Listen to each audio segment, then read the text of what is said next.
ومن أحسن قولا ممن دعا إلى الله وعمل صالحا وقال إنني من المسلمين.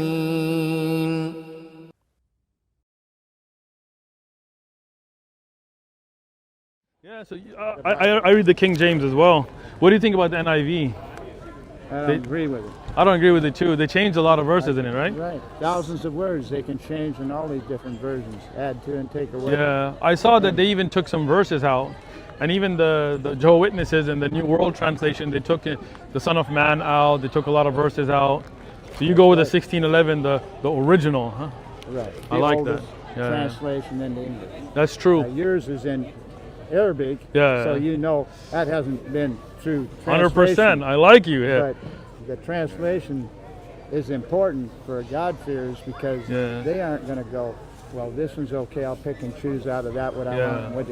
It's not that kind of God that I want to follow. I agree. The one that preserves His truth. 100%. And it's holy, it's pure, and it isn't going to change on you. I like you. What's your name? It builds your faith because you believe it. What's your name? You may not understand it, but He brings understanding as you grow in Him. Monty, I 100% agree. I believe in a God that preserves His text, not one that is changed and updated and standardized and all this revision. Like nowadays, you see people changing even the faith, right? Now you see churches with rainbow flags, and you see people changing the faith when the real faith should be as it was revealed, right? Yeah, it's good you're saying that. I'm with you. Churches are getting corrupted. 100%, bro. Come back in and thinking, oh, it'll be more appealing.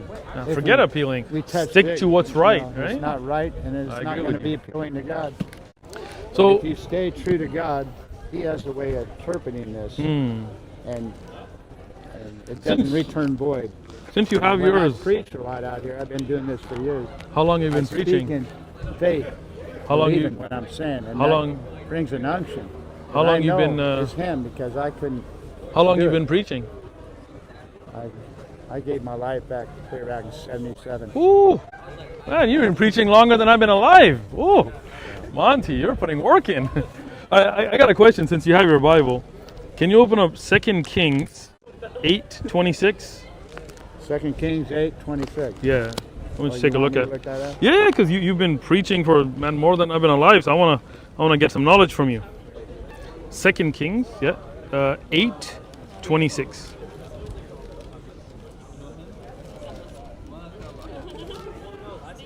Yeah, almost there. 28. 8. So yeah, a little bit further back.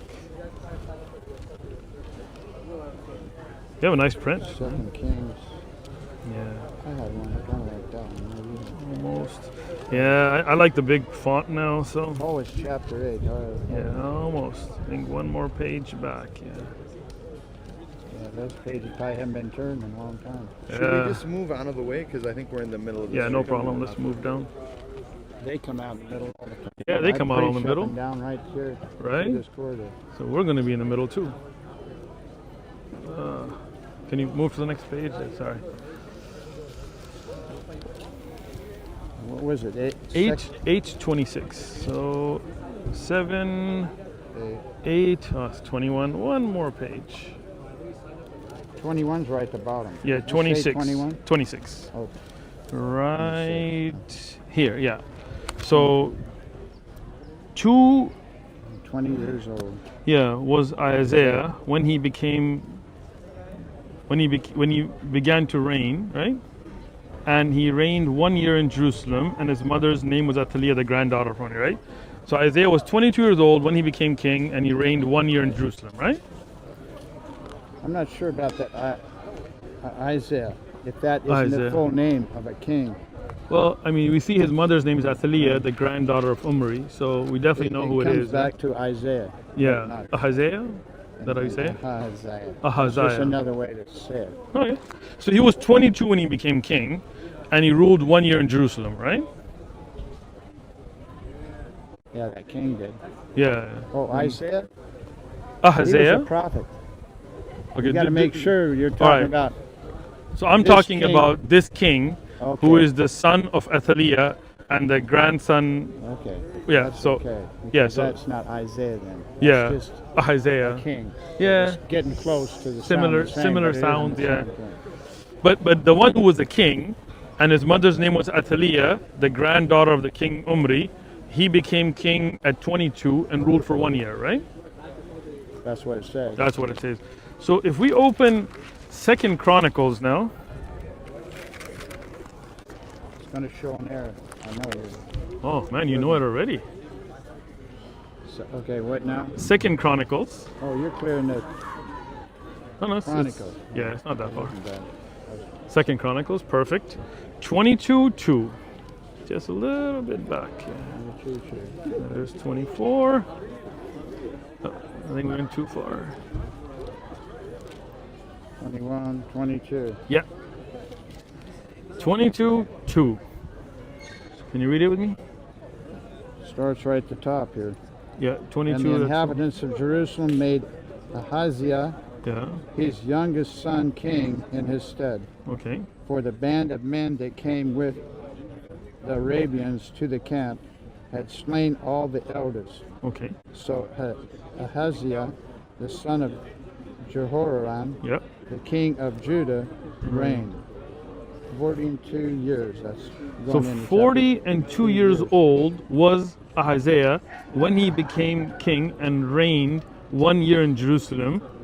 So here, he was 42 years old when he became king, and he only reigned 1 year, the same. And his mother, here as well, is the same Athaliah, the granddaughter of the same king Umri. So 42 here, 22 in the other verse. Does it mention that woman, Athaliah, back Yeah. there where you were before? Yeah. Let's So take it a mentions her. sure. Let's take a look at it together. I That's don't why. know, a lot of this genealogy and all that stuff. Yeah. See, here's Athaliah, the Got it. granddaughter of Umri. So I Because think. sometimes it might be something you normally don't Yeah. see, but God wants to do something with it. And But if he still was- make that word true, even though it says two different places. So that is It appears there a. might be a mistake there. There we go. Might be a but- mistake there. Good point. It could be So a I think. misunderstanding of Right. times and places and seasons and all this other stuff. And All right, but- some of these people were, maybe they took the mother's lineage and a father's image. But and your they're age different, but your even though age they- doesn't change, right? I mean, like I don't know how old you are, but I'm old. Not kidding. I'm like 47, 48, right? Let's say I'm 48, right? Now, whether you take my mother's lineage or you take my father's lineage, I'll still be 48, right? That doesn't change. So if he was 22 when he became king and you only ruled 1 year, so it's not like different times. Another says 42. One of them's a mistake, right? And it like you appears said, that way. yeah, like you said earlier, I want to believe in a God that preserves his Doesn't make text with no mistakes. But that one, I'll get you a Quran. I don't know what that. I know it isn't very of the utmost importance as far right. as where it's located and all this right. chronologically, and they already have things. Yeah, but the Word They of God probably have can't. error. This seems to be an error, but he's following another lineage rather than Well, again, the one that the other verse a is change- following one lineage and the other one's following A another. change in lineage doesn't change your age, right? That's your lineage, right? When you were born and when you die, it stays the same, right? But I'll ask you another one, which has to do with something more creedal, right? In the New Testament, here in Matthew, it says, "Now, after the Sabbath, as the first day of the week began to dawn, Mary Magdalene and the other Mary came to see the tomb. And behold, there was a great earthquake, for the angel of the Lord descended from the heavens and came and rolled back the stone from the door." So this is about the resurrection of Jesus, which is a creedal, very important aspect of Christianity, that Jesus was resurrected from the dead, right? So what happened when Mary was came? witnessing it before the men. Interesting, right? So Mary and another Mary, so two Marys, they came, and what did they see? There was an earthquake, and an angel came and descended from heaven and rolled back the stone from the door and sat on it, and his countenance was like lightning, and his clothing was white as snow, and the guards shook of fear of him, and they became like dead men. But the angel answered and then said to the women, so he spoke to the women, right?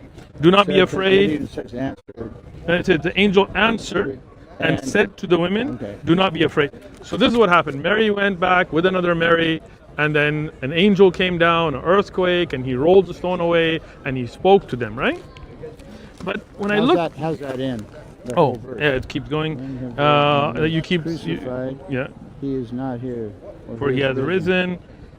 He said, come see the place where the Lord lay, and go quickly and tell his disciples, he has risen from the dead, and indeed he is going before you unto Galilee. So what my interesting thing is, if I look at the same account in the other Gospels, have it in it's good to have it in context. Yes, 100%. People are dangerous to pull something out of context. True. And you make it a pretense. I agree. For anything you want it to mean. I agree with you. That's a dangerous man. I don't believe in people trying to change. If it's something you can't understand, then pray and ask God help. So now in Luke it says, now on the first day of the week, early in the morning, certain other women with them. So Mary and certain other women with them came to the tomb, bringing spices which they had prepared, for they found the stone rolled away from the tomb. So here the stone's already gone, right? No angel, no earthquake. In fact, there's another account of the resurrection, and this is in John. And they came to the tomb before the sun. So it says, now on the first day of the week, Mary Magdalene went to the tomb early while it was still dark and saw the stone had been taken away from the tomb. So here, Mary, in the two accounts, shows up and the stone's already gone. But in the first account, she came, and then the angel comes and sits on the stone and then moves the stone, and the earth. There's a contradiction right there. Was it saying the sun was beginning to rise in the second place? Did it mention the sun? Both of them were early while it was still dark, right? Okay. But the both accounts, it has at the sunrise. Right. They're both similar in that. That is true, but one of them, very early in the week, the time of dawn, when it's still dark, Mary comes, and there's an earthquake, and an angel comes and sits on the stone, and then after that he rolls it back and even speaks to them. But in the other account, stone's already gone when they get there. They come and the stone's gone. Oh, rolled away. So that's a contradiction right there, right? And that's an important issue. It's a creedal issue. That one I could accept because it's just speaking of two different frame of minds or whatever. But one of them has. The sun was rising here and it was already risen, or no. Both of them were early at the sunrise, right? Okay. Meaning, if one says that Mary gets there and the stone's already gone, she finds the stone's gone, and the other says the stone is there, the angel comes, earthquake happens, he speaks to them and rolls the stone away. One of those accounts is wrong. It can't be both, right? Does that make sense? Yeah. So I'll tell you what, I'm going to give you a Quran, the perfectly preserved words of God without mistakes. As you said, and I agree with you that I believe in a God that preserves his word 100%. No mistakes, no contradictions. Do you have a Quran? And in that instant that we were talking about, I would want to read. Good, more. Great. 100%. And I could see. Can you get a Quran? It's a gift for you. And we'll read it together. God is good. God is great. He doesn't lie. God never lies. Impossible for God to lie. Impossible. God cannot lie. I agree with you 100%. And if we may not understand something clearly, but true text and the right word, 100%. He will bring understanding with time. I agree with you. If anybody attributes, not bring doubt and not confuse. If somebody brings something, say, okay, I'm not totally able to understand this yet, and I lay it. I feel you. God. And so if somebody brings something with mistakes, then I would say that's not from God, because God makes no mistakes and God is perfect. Agreed? Right? We'd agree God is perfect. God does not lie and does not make any mistakes. So the words of God would be 100% correct as well. I'm with you. That's what I stay with the King James. I know that's closest now, for I got the King the right James translation. Now, and Yeah, I agree with you that the NIV and the Standard have made errors in trying to add things to the Bible. 100%, you're right. Appreciate you. God is not the author of confusion. That's beautiful.